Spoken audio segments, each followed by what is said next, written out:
Bismillahirrahmanirrahim. Kita akan belajar berkenaan tentang puasa saja selama 12 hari 10 malam. Dalam 12 hari 10 malam itu tuan-tuan, biasanya orang-orang lah yang first time dia ingat sepanjang tu dia akan melakukan umrah. Sebenarnya 12 hari 10 malam tu sepanjang tu akan melakukan umrah. Jadi jawapannya tidak. Kerana apa? Kerana kita pergi Mekah, bukan pergi Mekah saja, kita nak pergi Madinah juga. Dan hari kita di Madinah, adakah kita buat umrah? Jawapannya pun tidak. Sebab Madinah itu tidak ada Kaabah, dan dia bukanlah satu tempat yang untuk buat umrah. Yang kita nak buat umrah hanya di Mekah saja. Maknanya kalaulah kita separuh-separuh, hanya separuh daripada 12 hari 10 malam itulah yang kita akan nak lakukan umrah. Dan tuan-tuan dan puan, adakah kita sepanjang kita berada di Mekah itu kita akan melakukan umrah? Pun jawapannya tidak. Disebabkan umrah ini bukanlah tempoh yang lama.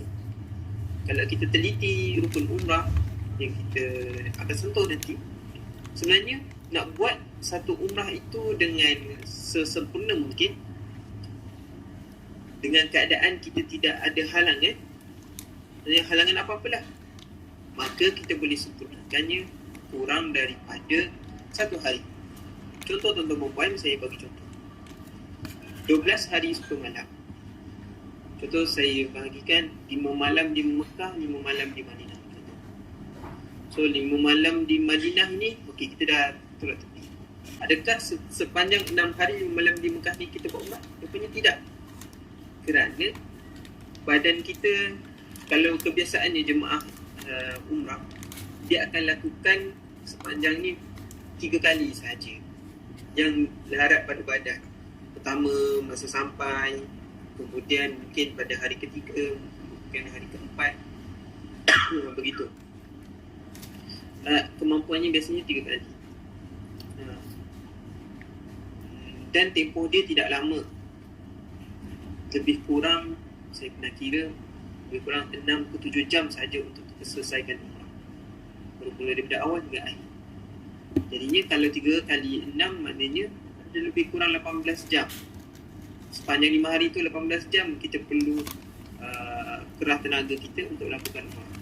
Tapi waktu-waktu lain kita buat apa? Kita penuhkan untuk masuk masjid.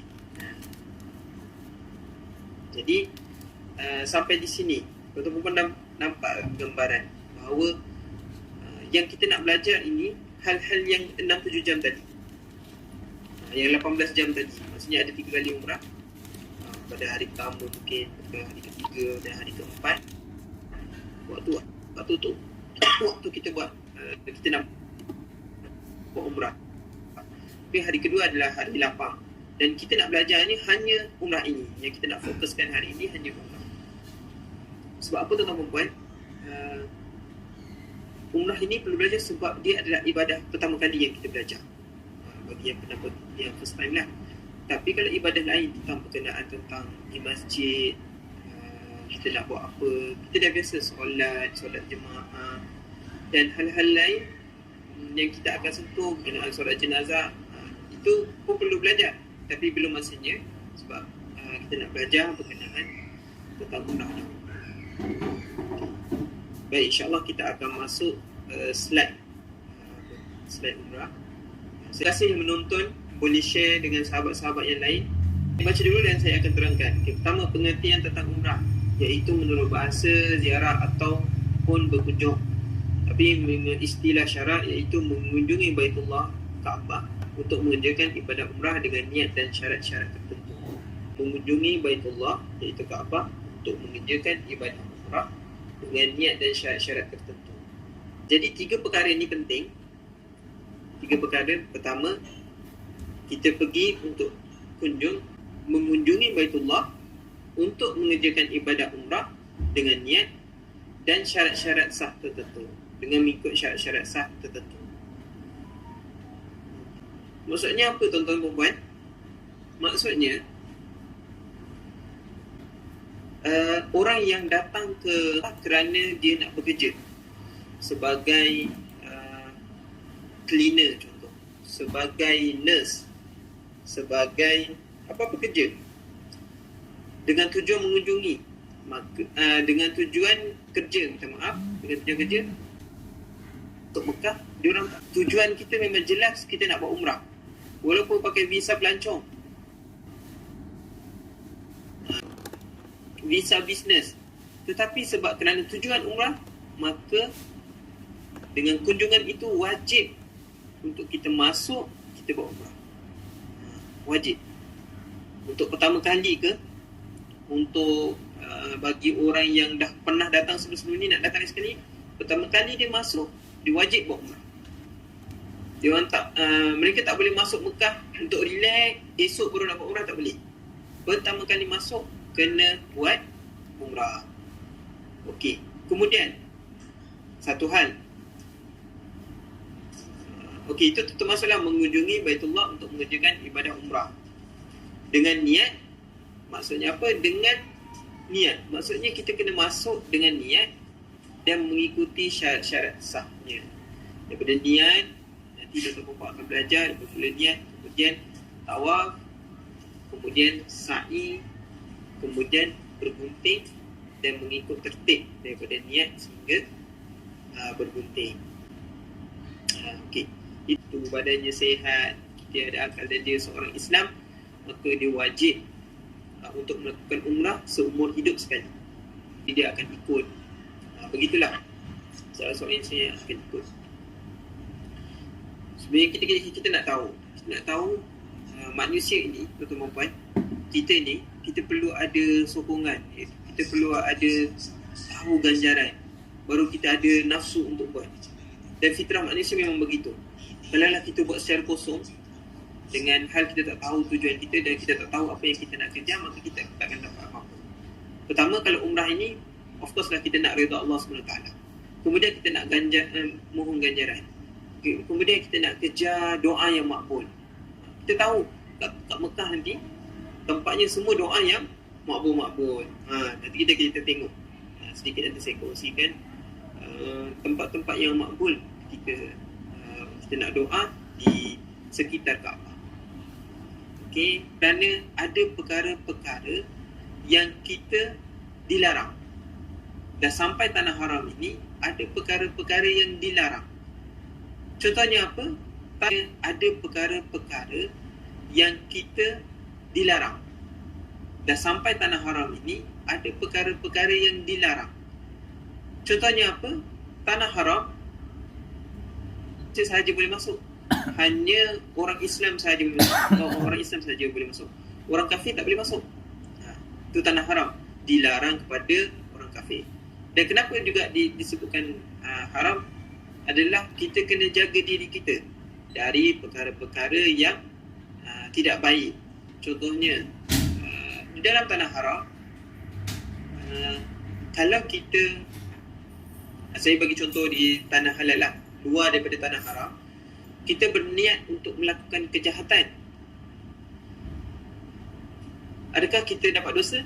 Belum lagi. Di luar tanah haram, kalau kita berniat untuk melakukan kejahatan, kita belum dapat dosa lagi. Apabila kita lakukan, baru kita dapat dosa. Tapi di dalam tanah haram, kalau kita ada niat untuk melakukan kejahatan, maka akan ada satu dosa untuk kita. Kalau kita buat, akan dapat dua dosa. Sebab itulah biasanya kita dengar daripada orang-orang yang baru balik umrah, mereka ada pengalaman. Kalau ada hati-hati mereka terdetik untuk bersangka buruk, untuk mengata tentang orang lain, maka Allah akan tegurnya secara cash.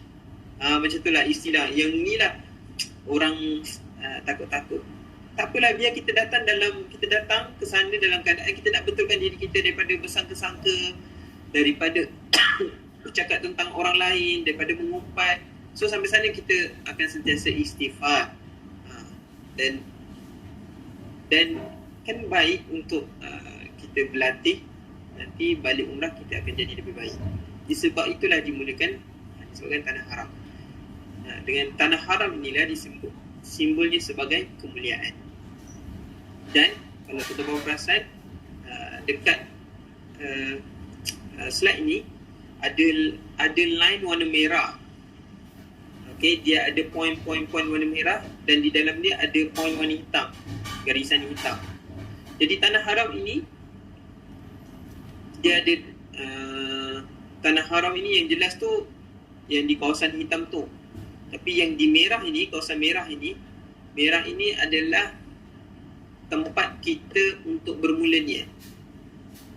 Tempat kita bermula niat.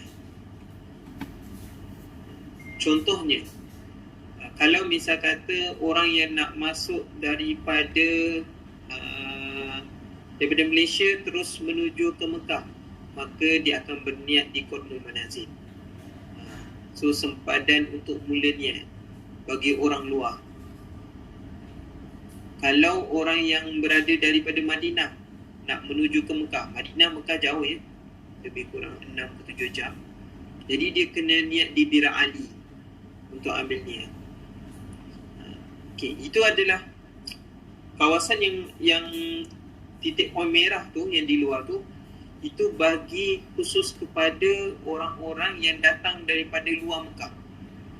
Contohnya daripada Malaysia, daripada Riyadh, daripada Madinah, semua tu jauh daripada Mekah, di luar daripada tanah haram Mekah. Maka bila datang dia kena ambil niat di kawasan merah tu, yang jauh. Kemudian untuk kawasan yang hitam itu pula bagi orang yang nak ambil niat bermula daripada Mekah. Contohnya saya sebut tadi kita nak buat 3 kali umrah kan. Untuk pertama kali kita akan niat di checkpoint yang merah ni, masuk dalam. Lepas tu nak buat umrah kedua, kita ambil checkpoint yang warna hitam. Maknanya checkpoint hitam ni khas kepada untuk orang-orang yang berada di Mekah. Mereka kena keluar ambil niat, baru masuk semula untuk buat umrah. Nanti umrah ketiga kita akan keluar semula, ambil niat di checkpoint warna hitam. Kat situ ada banyak lah. Ada Hudaibiyah, ada Arafah, ada Tan'im, yang paling dekat Tan'im lah. Ada Ja'ranah.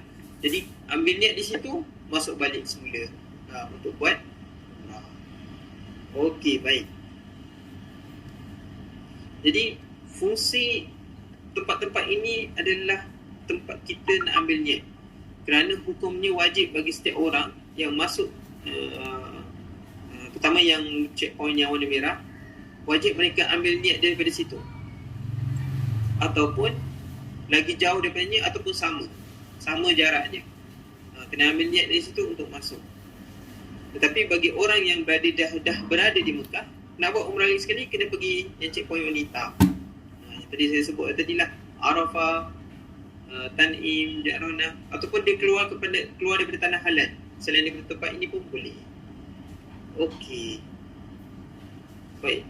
Sedikitlah itu berkenaan sedikit tentang tanah haram.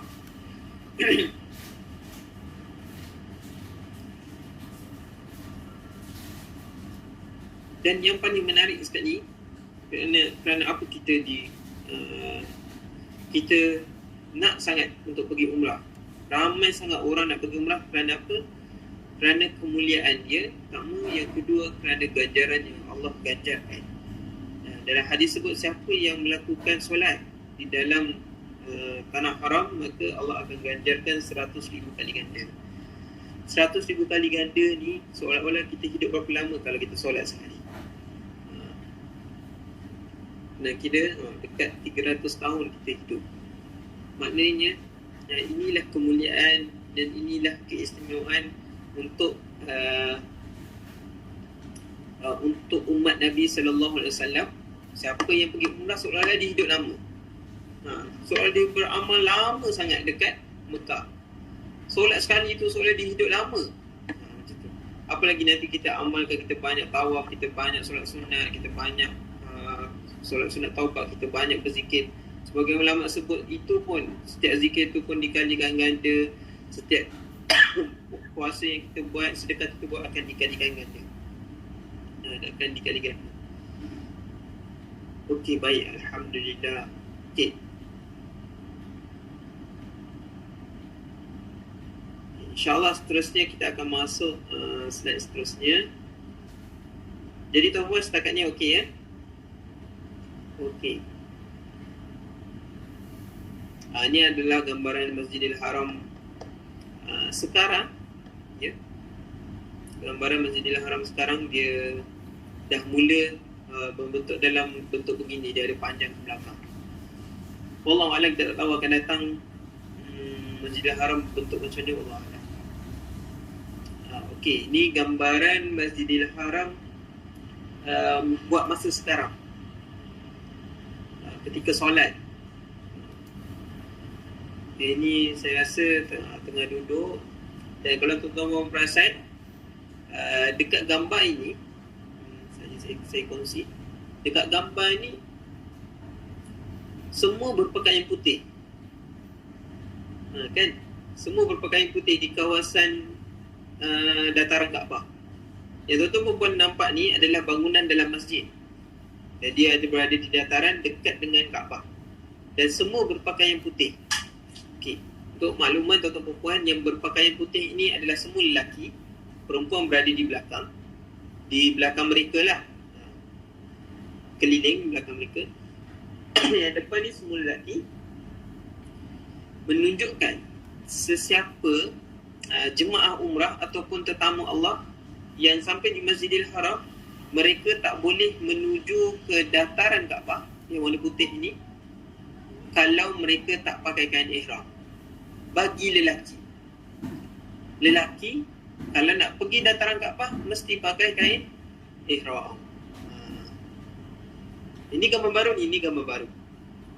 Kalau perempuan tak ada masalah, perempuan boleh masuk sahaja, sebab begitulah perempuan, pakaian umrahnya begitu, solatnya begitu, pakai telekung. Tapi lelaki mesti pakai kain ihram baru boleh solat di dataran Kaabah. Kalau perasan tuan-tuan perempuan, sedikit saya kongsi, perasan tak ada macam ada bulat tu tidak sempurna, ada jarak sikit di sebelah, nampak di dalam gambar ni, di sebelah kiri. Okay, saya besarkan sikit. Bulat tu tak sempurna kan, nampak tak? Okay, kerana apa macam tu? Kerana kalau tuan-tuan perasan, bulatan ini tak ada imam dekat depan. Imam tak ada dekat depan. Jadi imamnya berada di mana? Imam berada di belakang mereka, di dalam belah bangunan. Jadi yang kosong itu adalah kawasan imam. Orang tak boleh duduk di depan imam, maka dia ada jarak. Orang tak boleh solat di depan imam. Jadi itulah kawasan untuk depan imam. Jadi yang lain-lain tu tidak diiktibarkan sebagai depan imam. Walaupun kalau ikut kiraan garis bulat, dia mestilah depan imam tu kalau semua yang putih ni kan. Tapi itulah pandangan yang mereka pegang. Jadinya untuk yang lapang itu sahajalah, bukan kawasan yang tidak boleh solat, kerana ia berada di depan imam. Sajalah kongsi. Okey, seterusnya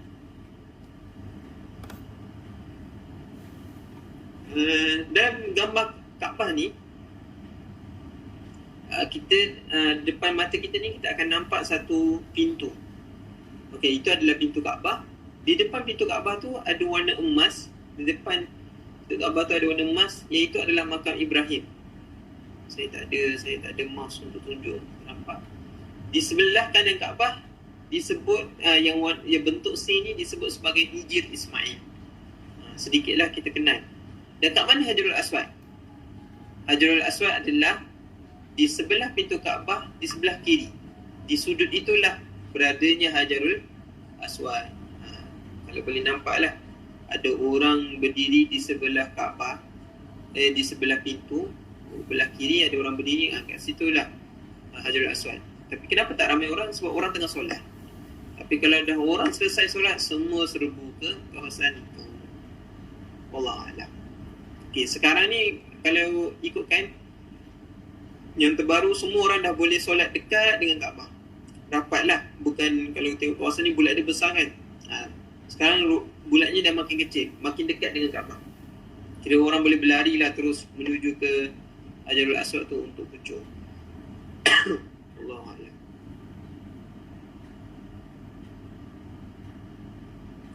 Okey, baik. sedikit kita tunjuk gambaran Kaabah. Okey, nombor 1. Tuan-tuan boleh tengok sikit. Nombor 1. Nombor 1 itu adalah Hajarul Aswad. Itu adalah Hajarul Aswad.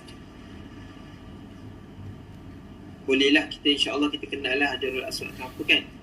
Iaitu batu yang datang daripada syurga, yang dimuliakan, dan Hajarul Aswad ni lah tempat di mana kita nak mulakan tawaf.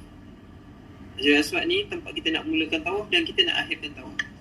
Maknanya kalau tawaf tak ada tempat nak mula, semua orang boleh mula sekali, maka kita tidak ada keselarasan, tak ada persamaan. Jadi semua orang akan bermula di Hajarul Aswad. Bergerak daripada Hajarul Aswad pusing sampailah cukup 70 Itu Hajarul Aswad. Dan salah satu tempat mustajab doa. Okey, nombor 2. Okey, cari nombor 2 kat mana nombor 2? Jumpa. Okey, nombor 2 itu adalah, okey, dia TikTok tak nampak lah. Yang nombor 2 itu adalah pintu Kaabah. Okey, yang nombor 2 itu adalah pintu Kaabah.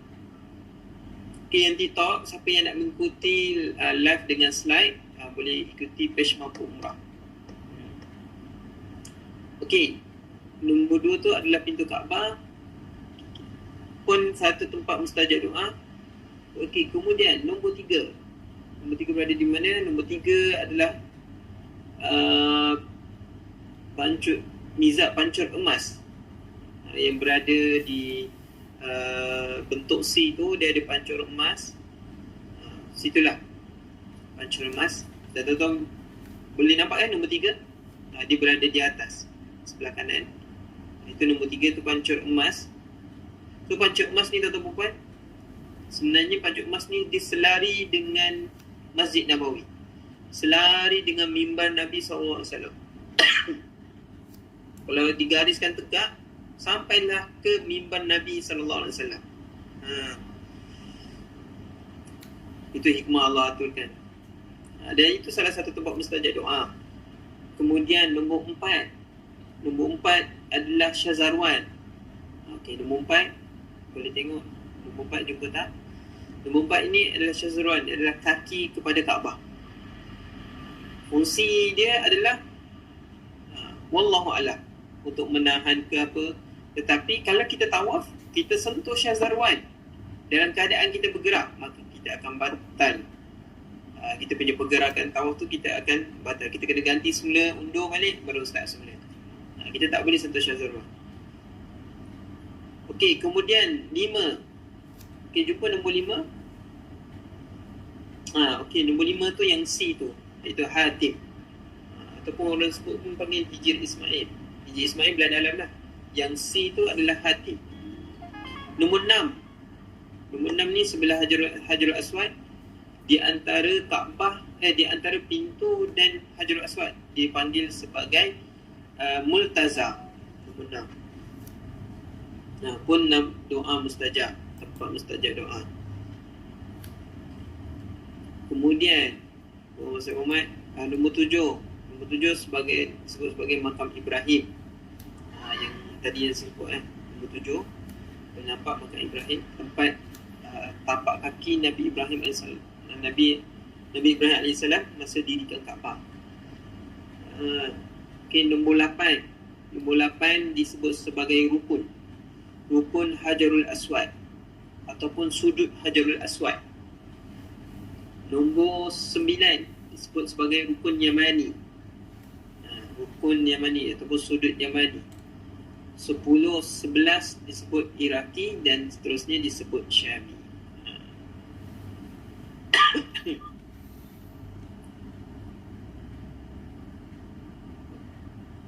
Okey, nombor 12 Kiswa.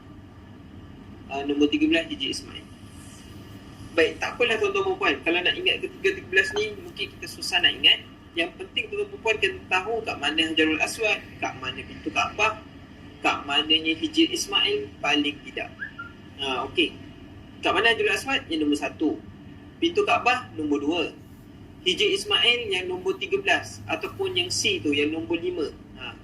Dan kita kena tahu nombor 7, makam Ibrahim.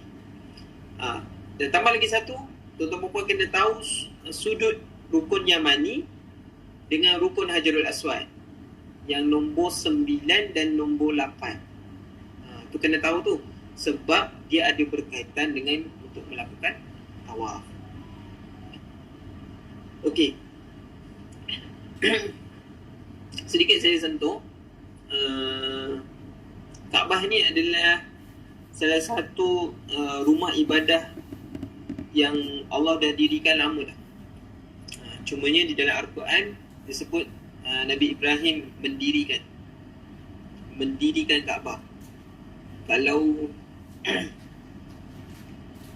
maksud mendirikannya, maknanya bukan Nabi Ibrahim membina, Nabi Ibrahim mendirikan. Asalnya dah tapak Kaabah sebelum ni, tapi Nabi Ibrahim sambung dia untuk tambahan. Maknanya Kaabah ni dah dibina. Pada sejarah disebut sebelum ni Nabi Adam pernah bina, Nabi Nuh pernah bina, sebahagian Nabi yang pernah bina sebelum tu. Jadi dia adalah tapak yang lama. Dan kemudian Nabi Ibrahim AS membinakan semula. Dan dia menjadi kiblat pada orang Islam bermula pada tahun kedua hijrah, tak silap saya. Lepas Nabi SAW hijrah ke Madinah baru jadi kiblat. Jadi sebelum tu semua sahabat Nabi SAW solat menghadap Masjidil Aqsa. Nanti tuan-tuan puan nanti dah pergi sana, tuan akan jumpa satu nama masjid namanya Masjid Qiblatain. Masjid Qiblatain tu ada kisah bagaimana berlaku perubahan kiblat daripada Masjidil Aqsa ke Masjidil Haram. Waktu itulah perubahan berlaku. Okey. Dan kemudian Allah turunkan rahmat, 120 rahmat Allah turunkan di sekitar Masjidil Haram. Di sekitar Masjidil Haram ni, di kawasan ni. Dan kawasan ni ulama memberi pandangan 120 rahmat itu macam mana? 60 rahmat untuk orang yang melakukan tawaf, 40 rahmat untuk orang yang solat di kawasan Masjidil Haram, dan 20 rahmat untuk orang yang melihat.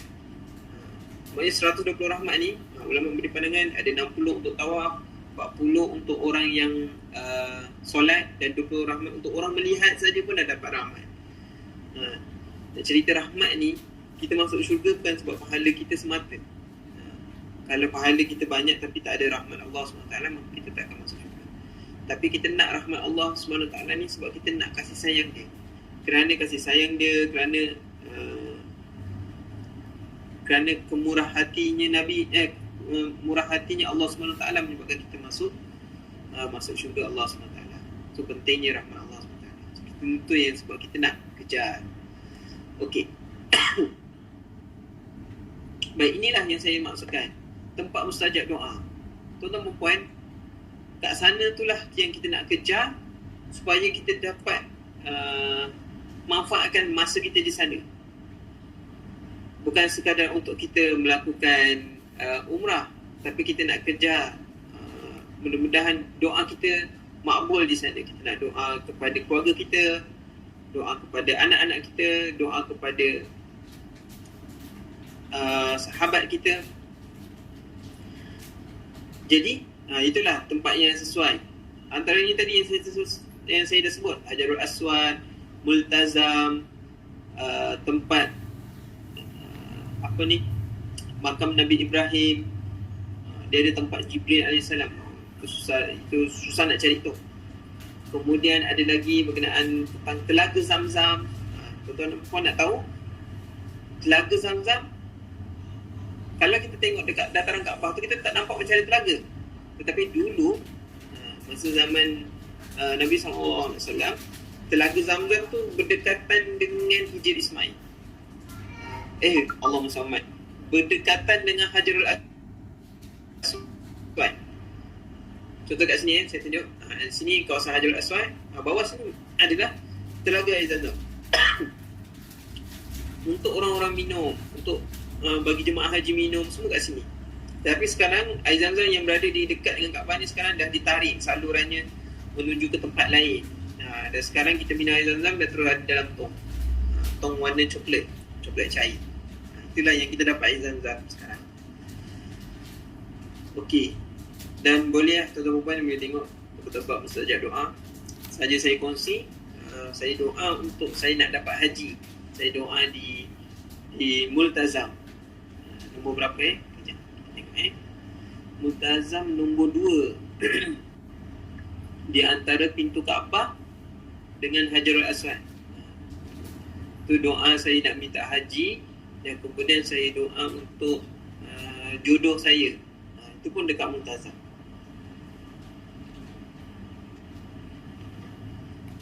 Okey, baik.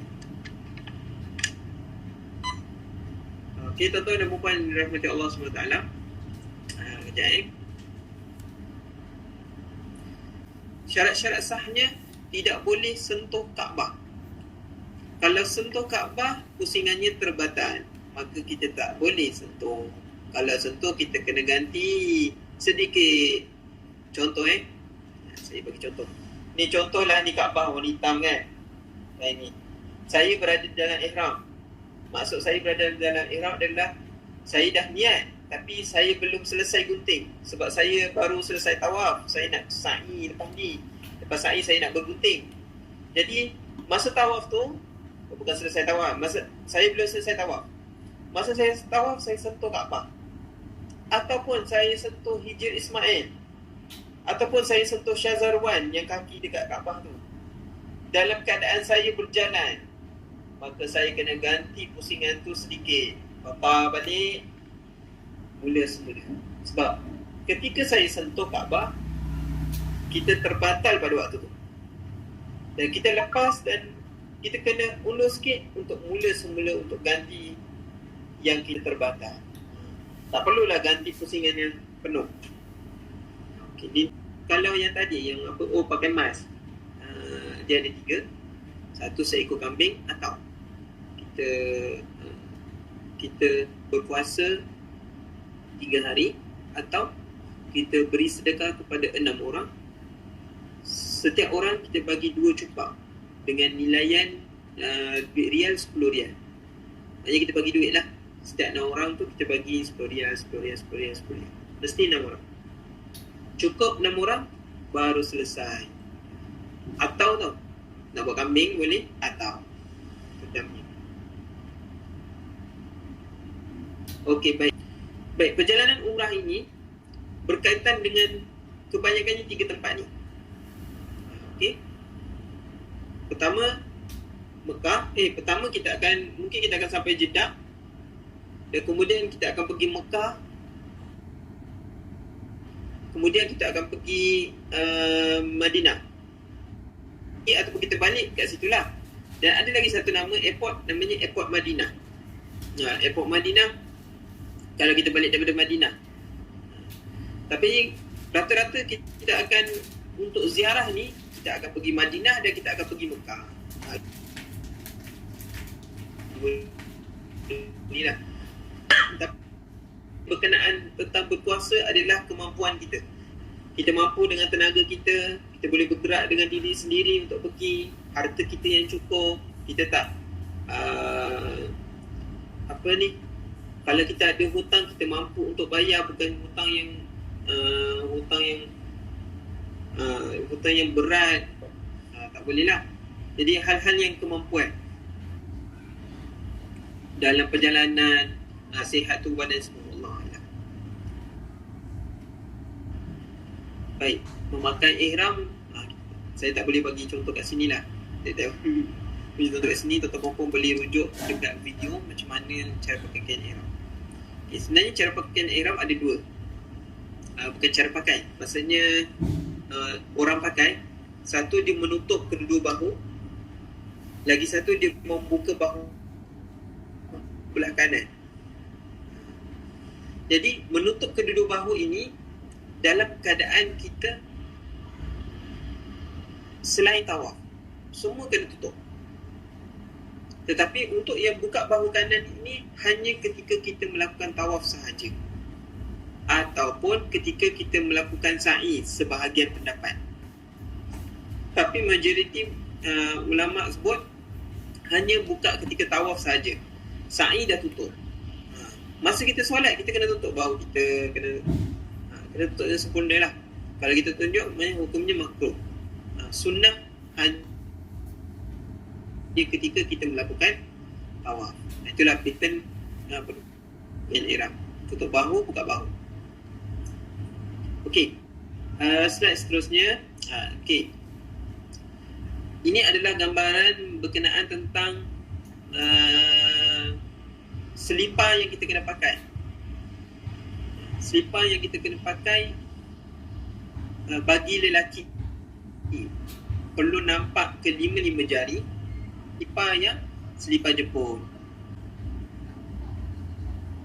Bersamaan lebih kurang 6-7 jam kebiasaannya.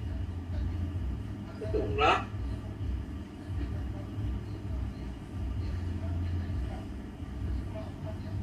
Umrah 6 hingga 7 jam. Okey, satu kali umrah lebih kurang 6-7 jam. 6-7 jam. Kenapa 6-7 jam? Kita kena tengok masa umrah kita buat apa. Pertama, dalam umrah kan kita kena bermula dengan niat dahulu kan. Kita dulu niat.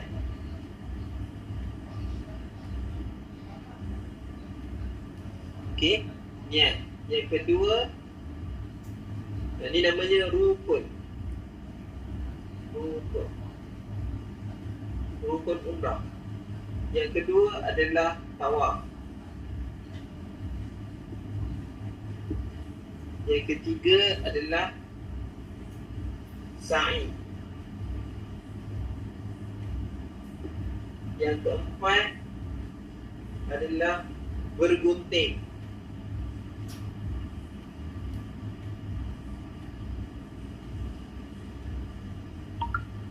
Yang kelima, akhir sekali adalah tertib.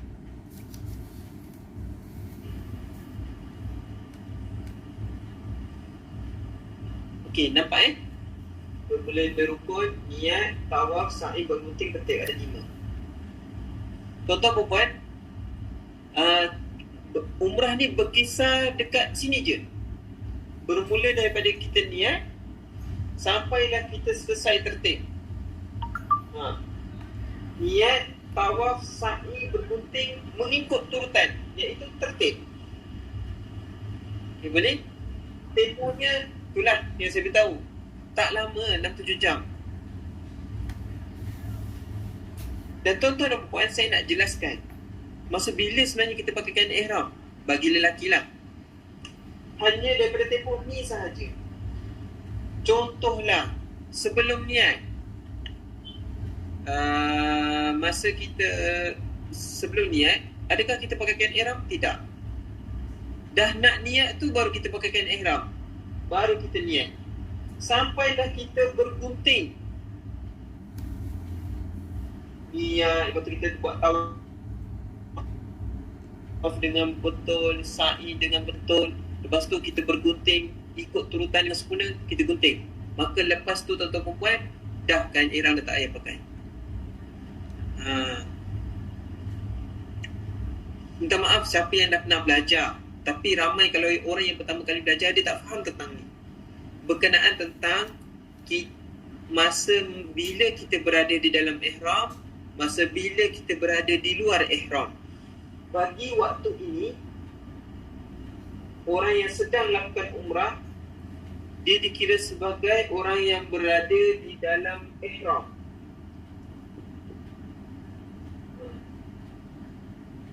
Ihram ni apa tuan-tuan? Ihram ni panjang ni. Okey, yang penting kena faham. Orang yang berada di dalam ihram, situasi dia apa? Dia akan pakai kain ihram. Kemudian dia kena berada dalam pantang larang ihram. Kemudian banyaklah yang dia kena jaga. Tetapi kalau dia berada di luar ihram, sama ada sebelum niat ataupun dah selesai umrah, lelaki dia pakai macam ni, pakaian biasa. Jadinya kita Maksud saya yang saya nak beritahu adalah kita taklah pakai kain ihram selamanya. Daripada awal sampai kita masuk Mekah, sampai lalu kita balik kita pakai kain ihram. Tidak. Dia hanyalah tempoh-tempoh tertentu ketika kita nak melakukan umrah. Okey, macam ni. Faham jelas Dan tempohnya tidak lama. Kebiasaannya tempohnya tidak lama kecuali ada halangan. Dan seterusnya, saya nak jelaskan, tuan-tuan perempuan pernah tak minyak wangi? Macam tak logik kan? Lepas tu tak boleh gunting rambut, tak boleh cabut rambut, tak boleh pakai pakaian berjahit selama 5 hari. Tidak, tuan-tuan perempuan, hanya berlaku ketika kita berada di dalam ihram sahaja. Jelas betul-betul. Nanti kita akan sampai apa yang larangan-larangan yang kita pernah dengar berkenaan tentang lelaki ni tak boleh tutup kepala, perempuan tak boleh tutup muka, tak boleh pakai mask, hanya dalam tempoh ini sahaja. Dalam tempoh yang tidak lama ni yang kita kena jaga. Luar daripada tu boleh tak? Boleh. Lepas daripada tu boleh tak? Boleh. Macam tu. Dan yang kita nak belajar yang ni je lah. Yang kita nak fokuskan. Bukan, kalau nak belajar banyak berkenaan tentang macam mana kita nak masuk Masjidil Haram, macam mana kita nak solat jenazah. Itu hal-hal yang luar daripada umrah. Tapi berkenaan tentang umrah, ini sahaja. Jadi kita kena tahu satu-satu. Apa niat dia? Sebelum niat kena buat apa? Masa tawaf kena buat apa? Masa sa'i kena buat apa? Bergunting macam mana? Dan dalam ini juga, dalam tempoh ini juga tuan-tuan perempuan, kan? Dalam tempoh ini tuan-tuan perempuan, ada perkara yang kena jaga, iaitu namanya larangan dalam ihram. Larangan. Saya tunjuk pangkah lah. Nampak? Okey, yang pangkah ini perkara-perkara yang kita kena jaga ketika kita berada di dalam ihram. Yang tadi yang saya sebutlah tadi. Tak boleh pakai mask, perempuan, lelaki tak boleh pakai kopiah. Tuan-tuan rasa macam macam terikat-terikat ni. Sebenarnya terikat-terikat itu untuk mendidik diri kita. Dan orang-orang hanya yang tertentu sahaja. Itulah lambang kita sebagai tunjuk kepada kehambaan kita kepada Allah SWT. Apabila Allah perintahkan begini, dengan hikmah begini, semua lelaki pakai kain ihram, apa hikmahnya? Semua akan nampak bahawa semua adalah hamba Allah SWT. Semua berpakaian putih dengan pakaian yang sama. Semua lelaki tak nampak pun ada yang tutup kepala sebab memakai kain ihram. Semua lakukan umrah. Itulah hikmah, nampak? Kita sedar bahawa kita adalah hamba Allah SWT. Dan kita taat. Tak pakai minyak wangi sepanjang 7 jam. Okey, sebab kerana kita taat. Nanti kita akan belajar satu-satu. Tapi saya nak jelaskan yang ni. Yang pertama adalah tuan-tuan perempuan kena faham, orang yang berada dalam ihram sahaja ada larangan-larangan tertentu. Luar daripada ihram, tidak ada larangan. Dia bebas macam kita kat Malaysia. Masa luar daripada ihram, ni lagi satu saya jelaskan. Luar daripada ihram ada tak tawaf? Siapa boleh kongsi? Okey, sekejap. Ada soalan. Tak apa, nanti saya pergi soalan. Masa dalam ihram, kita buat umrah, ada tawaf tak? Ada. Tapi luar daripada ihram, yang kita tak pakai kain ihram, boleh tak kita tawaf? Boleh. Namanya tawaf sunat. Yang tadi yang ikuti khusus umrah saya yang mula tadi, saya beritahu kalau nak pergi dataran kena pakai kain ihram. Jadi sebab kita nak tawaf dekat dataran, kita pakailah kain ihram. Maka itu adalah kehendak kita sendiri, bukanlah kita berada di dalam ihram. Dekat luar ni ada namanya tawaf sunat, ada namanya tawaf wada, ada namanya tawaf nazar. Semua itu